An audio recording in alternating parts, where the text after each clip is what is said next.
I mean, alam mo yun, I was growing up, I was trying many things nung bata ako. And then, parang yung journey since high school, and when I was just, siguro trying out new things, trying out this standard of independent filmmaking, I was extremely excited kasi, you know, knowing that it's possible, knowing how it usually looks.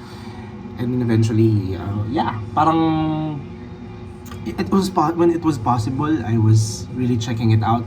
Nakakuha ako ng cameras, nakakuha ako ng actors. Ang background ko ay theater, although very minimal and very juvenile.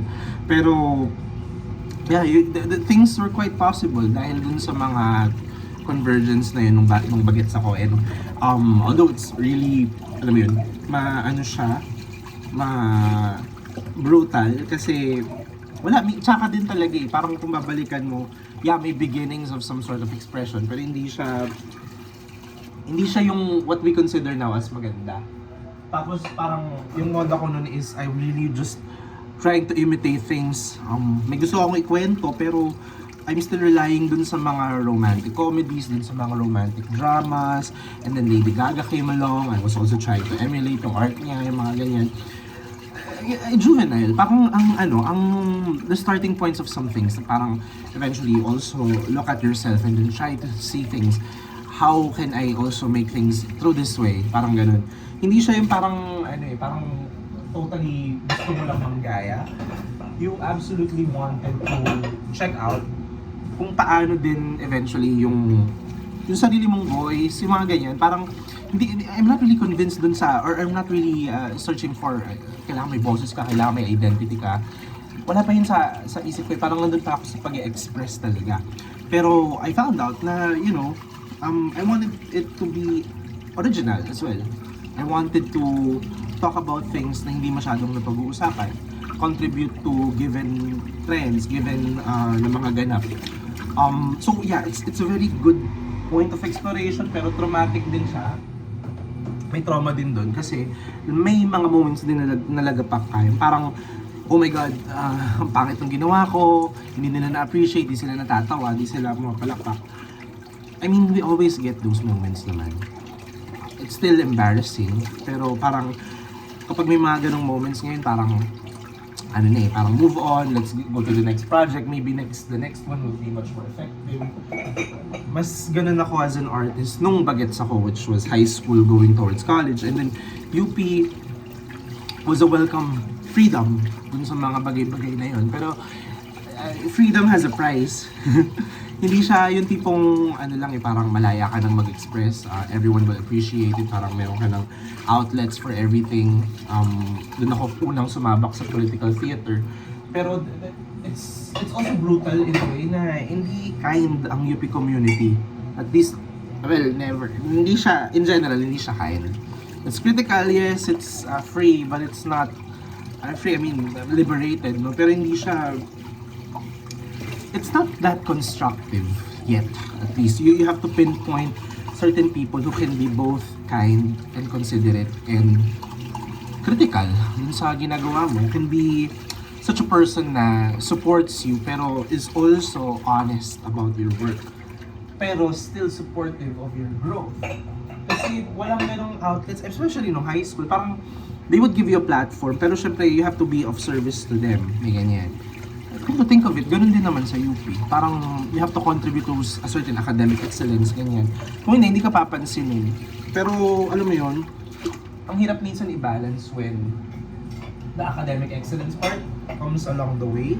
And what they think of academic excellence is yung givens na ginagawa ng mga mas established na workers, na cultural workers. And then they miss out on the things that you do na excellent, pero much attuned to community work, mga ganon. Imbis na middle class, kasi parang we don't aim to be on the Louvre, we don't aim to be in Broadway, we aim to be where the people are, di ba? Sabi nga ni Ariel sa Little Mermaid. So parang ganon. And I can see na nung out of Baguio and out of Upirep, when I was on my own, creating my own work, na-carry over ko siya, and in a way, na nawawa din ako na kahit mag-isa, I managed to create things. I mean, again, challenging that notion, that very notion of academic and, aesthetic excellence towards something much more third cinema. I guess yun yung isa sa pinaka nagbigay din sa akin ng inspiration. How the other countries do it. Lalo na sa mga post-revolutionary countries like sa Latin America or sa South America. Where they found out na the aesthetically pleasing, the polished works usually is, stuff for competition. Hindi siya as in touch with what's happening around. And hindi siya imitable.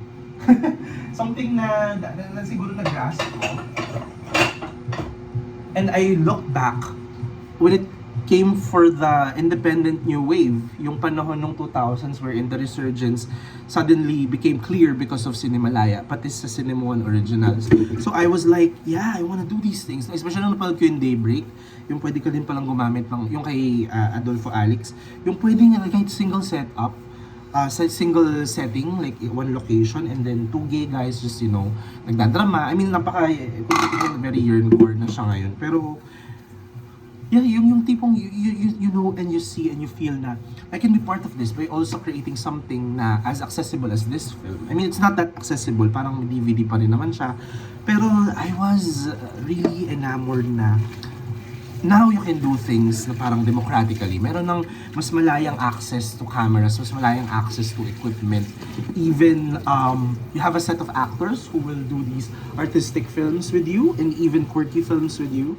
So I felt as if things were possible, and I think sa kanila din, dun sa mga sinulat din na manifesto for the third cinema, it's very challenging yung manifesto nila doon, yung ginawa nila Solanas. Pero when you look at it, it's not impossible na even an ordinary person without any background can create a film. And I guess I'm at that point na siguro dahil nabiyayaan din ako ng pagkakataon na maging lecturer and then have students also be creatively expressive dun sa gawa nila, na I want to be that person who allows creative expression to flourish. And in a way na it wasn't flourishing with me nung bagets ako. So, ewan ko kung may ganung nafe-feel yung students kasi minsan sabog din naman yung utak ko, no? Pero I guess the goal was always there to create. But focusing on my own work, on my own voice, siguro the reason why I create things na parang may ganoong ease, hindi naman ease, pero yung hindi totally like a full-blown production team or talagang kailangan mong gumawa ng something na pwede mong ilaban sa Locarno or sa Cannes Film Festival. But imagining things na paano kung, just focusing on certain works that would still speak to people without all that glitz. Without that standard sa filmmaking na parang pinapalaganap na global standard when it comes to the film schools. And yeah, so an imperfect cinema, perhaps, parang nandun ako. And eventually, I'd still do it, I mean, syempre kung mapagbigyan ng pagkakataon sa mas malalaki, although I guess hindi yung survival rate ko dun is very low, if given the chance, I'd still go back to the much more accessible means. Because I believe film should be accessible. That's why all my films are free. And as much as possible, libre din yung mga gusto kong i-direct na plays. Although, VLF wasn't really much. Anyway, kaya siguro may pag-distance din ako sa commercial filmmaking because I know how hard it is. But eventually also, na may pagka-culprit din siya doon sa creative bankruptcy na meron tayo. So yeah, that imperfect cinema that's accessible and free, yun naman din forever yung goal. Because ever since I was a kid, that's what drove me into filmmaking in the first place. And political theater, being an accessible theater, drove me deeper into it. So I guess I've always wanted to delve into much more access and freedom.